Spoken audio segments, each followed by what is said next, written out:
Hey guys, welcome back to Project Tallhoe, where we're trying to fit that 1971 Travelall to this 2003 Tahoe.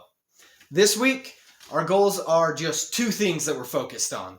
First, going to try and get some electrical repairs taken care of. I'm afraid if I keep pushing them back, I'm just going to forget that I need to do it before I try attaching those two together. So we're going to try and get that electrical wrapped up first. Second, we're going to see about finishing up the rocker repairs. We've got to make the patches, get those welded in, and then go ahead and get the C-pillar patches welded in while we're at it. Hopefully, that really does finally put us in a place where when we look everything over, we are ready to attach the body to the chassis pan. Let's get stuck into it, guys. So here's an up-close look of the damage I caused by hitting the wiring here with the grinder not paying attention. So I've got two completely severed wires, a couple more that got tapped. This one and the green one, the blue and the green look like they're okay. I did more damage to coatings than I did to wire, but this one looks like I cut most of the way through that wire. So in order to fix this, we're going to go ahead and try to de-pin these connectors. So we'll de-pin them one at a time, repair that wire, and then put it back into the harness here. Let's see if I'm smart enough to figure out how to make that work. Here we go.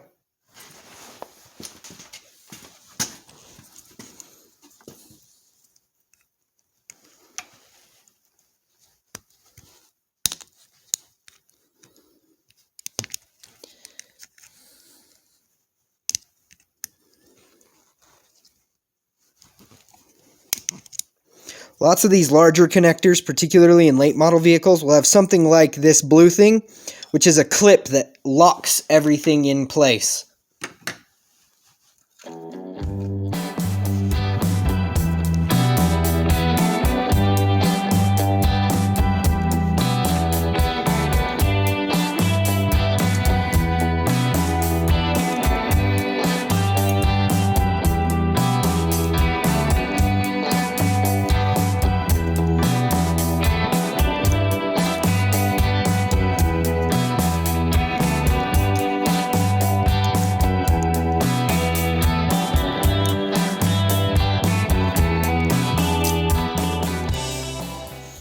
And then there's usually something, a little catch, that will catch down into these. So I'm using this, which is just a little pry bar. It's actually the piece of steel that comes out of a wiper blade. That stuff's pretty stiff and pretty small, so it works great for this kind of application. And I'm just working it in there to try and unclip that center right there. That's the actual clip. So I'm just trying to pry it up so I can get each one of these out. I'll do them one at a time so that I don't get them confused for where they go. Commonly in wiring repair, you'll see these insulated connectors. They've got a metal connector on the inside and then just this plastic shrouding on the outside. I hate this plastic shrouding. It just makes everything more difficult and doesn't seem to help anything. So I always remove the plastic shrouding from the metal inside so I can just use the metal connector. This can be done with a lighter, a heat gun, a torch.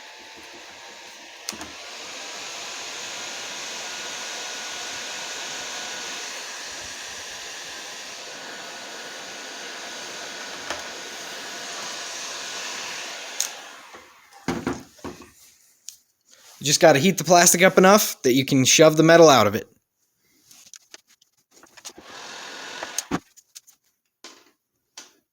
And then those are just trash. Unless you need plastic spacers for something. I've used them in electronics a couple times. All right.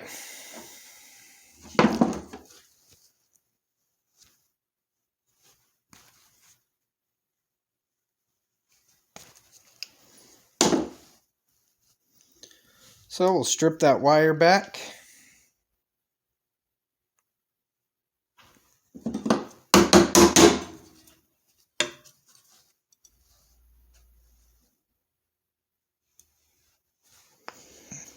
I like to double crimp the connectors. I crimp them first down the split in them, and then rotate them 90 degrees.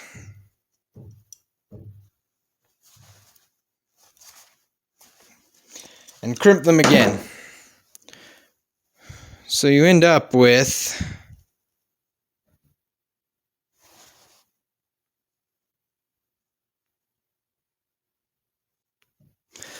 something like that. I don't know if you can see it very well, but you end up with a pretty tight crimp that's nice and secure.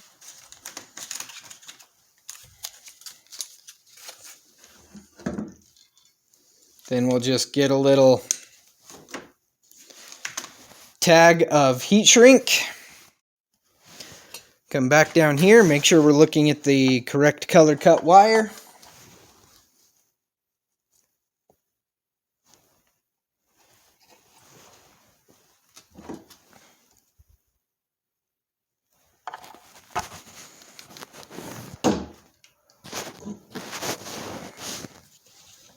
Looks like we've got some wire sheathing damage right here, so I'm actually going to cut a longer piece of the heat shrink to cover that at the same time.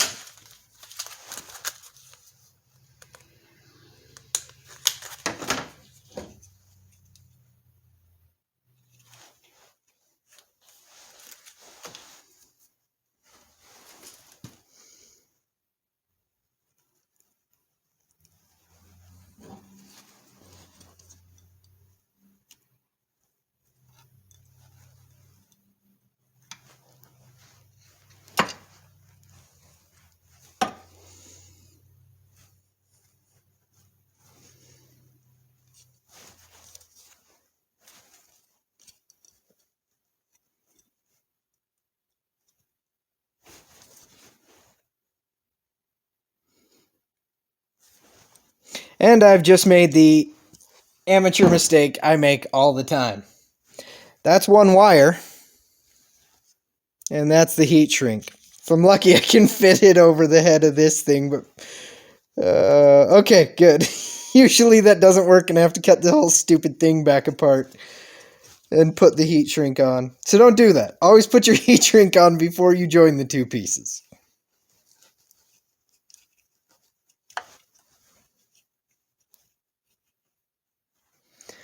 Alrighty. And then we just apply a little bit of heat.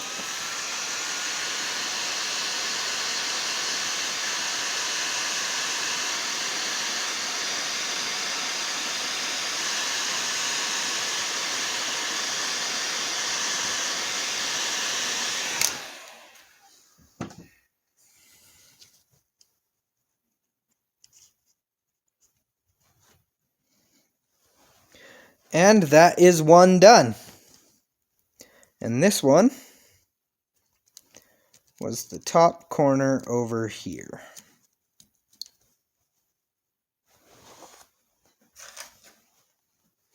All right, on to the rest.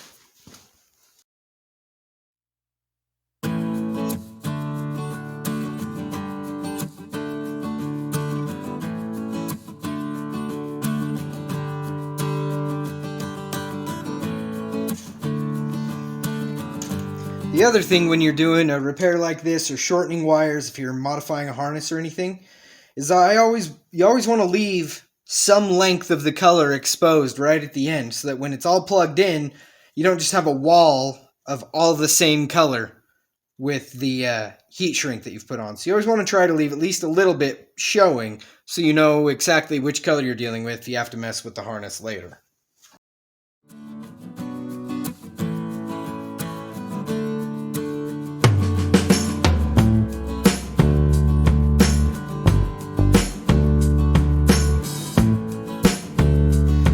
The last step I like to take, cheap electrical tape, and frankly even this factory electrical tape, leaves this tacky black goo on you, often on wires, and it's gross, and I hate it.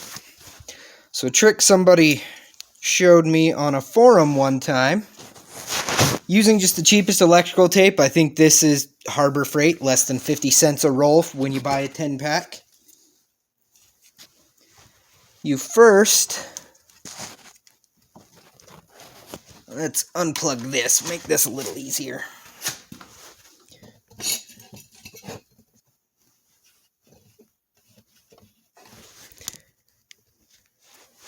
You first wrap your tape inside out. So I don't know if you guys can tell, but this is the sticky side out right now. So you wrap, I usually do like 6 inches if I'm wrapping a lot of harness, but right now we're just wrapping a little bit. So you just wrap your harness. You can get it decently snug and everything, however you want. Inside out. And then go back over the same area normally. Outside out. So you're actually sticking the two adhesive sides to each other. This does 2 things that are really, really nice. One, it creates a really nice bond because you're sticking the glue to the glue.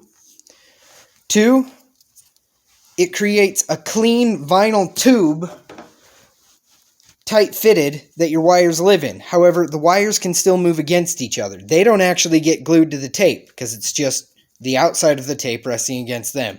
So you end up with something that you can take apart later, you can move wires through, or if you have to completely cut it off and work on the harness later on, it's not all covered in that disgusting cheap glue that turns everything black and ruins the entire experience. But that should hopefully take care of all of our wiring problems that I created with the grinder.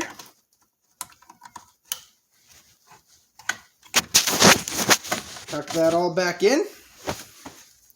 And we are good to move on. Just kidding. One last thing. We need to put the locking clip back in it. Just a couple of firm pushes. That's snapped and locked all the way down. Now we're done. Now that we've tidied up that electrical problem I created, it's time to figure out how to turn this into a rocker.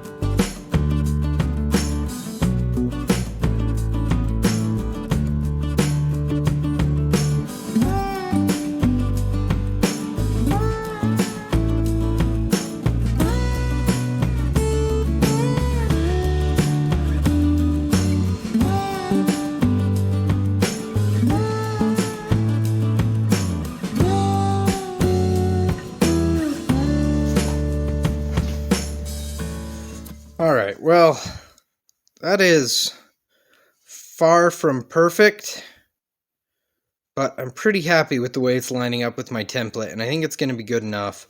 It looks like it gets a bit flat here in the middle, so that there's not enough curve to it, so I'll try and add a little bit of curve there. Also, you can see my hammering put in a bunch of round-shaped divots all the way along this. So I think I'm going to make up a tool, something that Fitzy over on Fitzy Fabrications uses all the time, a round bar T-dolly. I think I'm probably going to have to whip up one of those so that I can put that in the vise and tap against that a little bit to get a little bit more smoothness into this curve. But this is pretty hefty sheet metal. I don't work in stuff this heavy very often, so overall, I think I'm probably pretty happy with that result. You can see also there's a little bit of a twist to my metal. When I hold it perfectly still there, you can see this bottom corner. There's obviously some twist in there, but still. I think with just a little bit more shaping, that's going to be good enough to try putting in the Travelall and see just how bad it really is.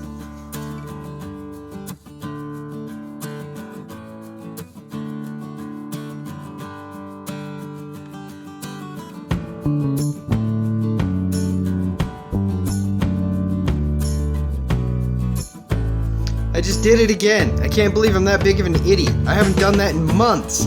And now in a couple of days, I freaking run my hand into the stupid grinder twice. Idiot.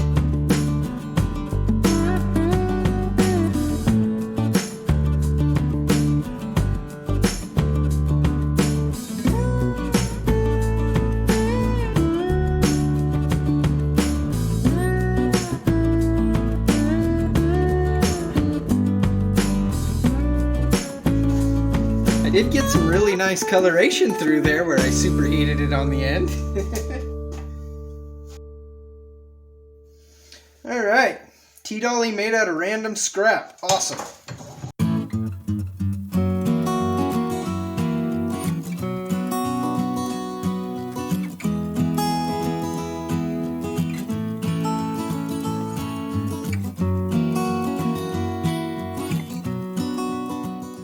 I think that is one rocker patch ready to go in. I only actually need up to somewhere in here, but there was no way I was going to be able to bend metal this thick if I only cut it to there. So as I fit it in, I'll actually cut off a great deal of this, but I definitely needed all that metal in order to be able to get my curve. Again, it's still not perfect. It's really rough along here. I sanded it down a bit since this metal's so thick I thought I could get away with that. But that's all the way underneath since the rocker sits on the vehicle like this. So hopefully it will be less visible and maybe I can fill that in with Bondo. I've still got a lot to learn. That's part of what I'm doing here is just learning to do some of this stuff. Hopefully with the T-dolly maybe I can do a little bit better job on the next patch that I make.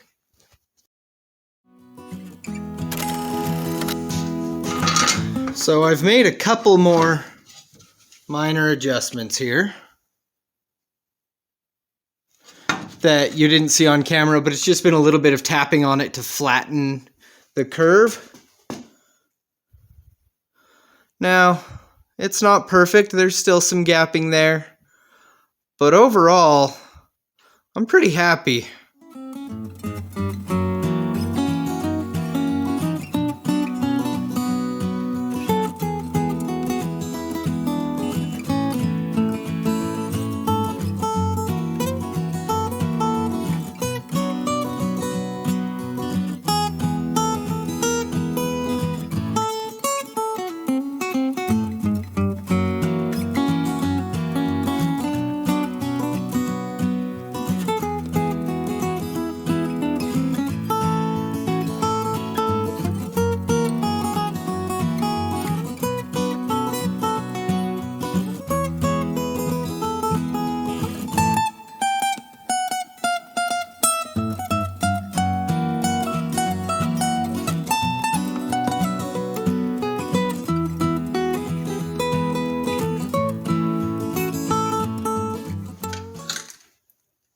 Those two,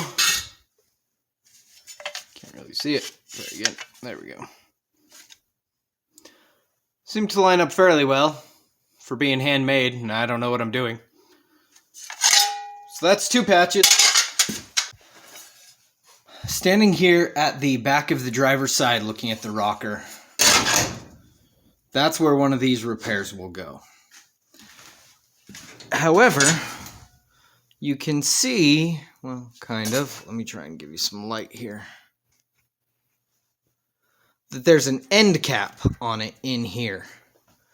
So we're going to go ahead and duplicate that before we even try to install this rocker. So we're going to just build a random end cap to copy that. Get it all welded together before we even try to...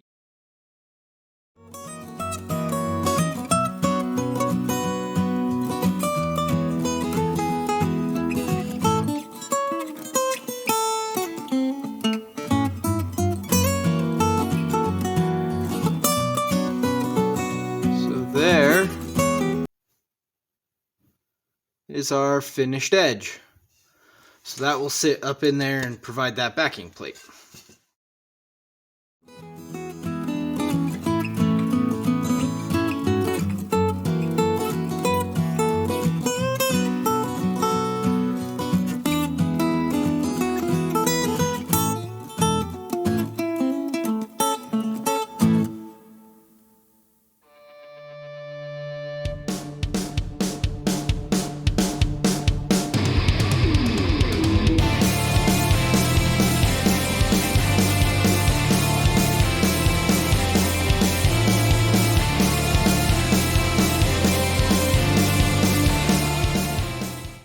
Here, the factory rockers don't actually line up very well. So I think I'll weld this into place, and then when I rebuild this corner, I'll just have to fix it. But that's why I cut this back. I was trying to decide what the best way to blend these together is, but I think I'll stick with this profile here and reshape this when I get to it.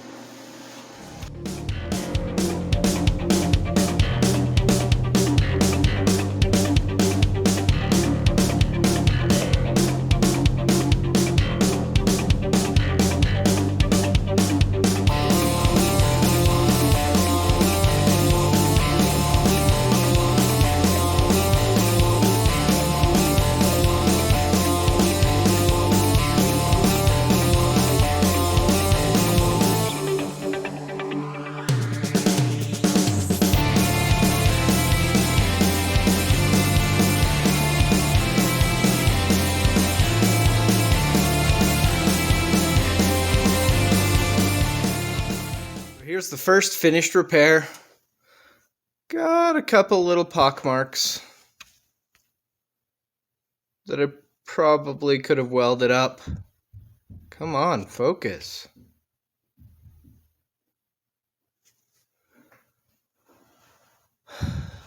But those will be okay, hit them with a little bit of spot putty or something. But overall, not too bad. You can see the line a little bit. Whoops. Right in there.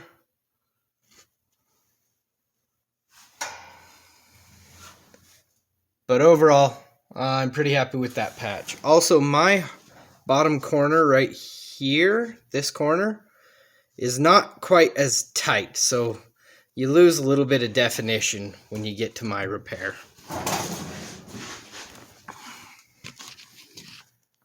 And then that's the inside. Ground back down here because I have to put in the another piece against that pinch weld. You can't really see the weld up top very well, but you can see just backed it with plenty of weld and then painted over it. So, on to the others.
Making a 2-foot patch.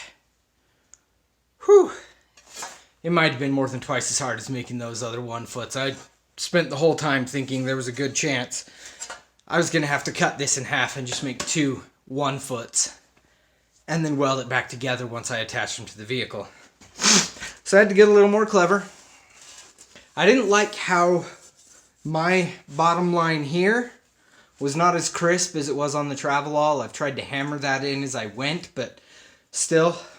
So this time I sort of chiseled that in a little bit, and I think it looks better, gives more of what I need from it. And then the other techniques I've used to try and put this curve into it just were not working. So a little more looking, a little more thinking, I ended up grabbing this.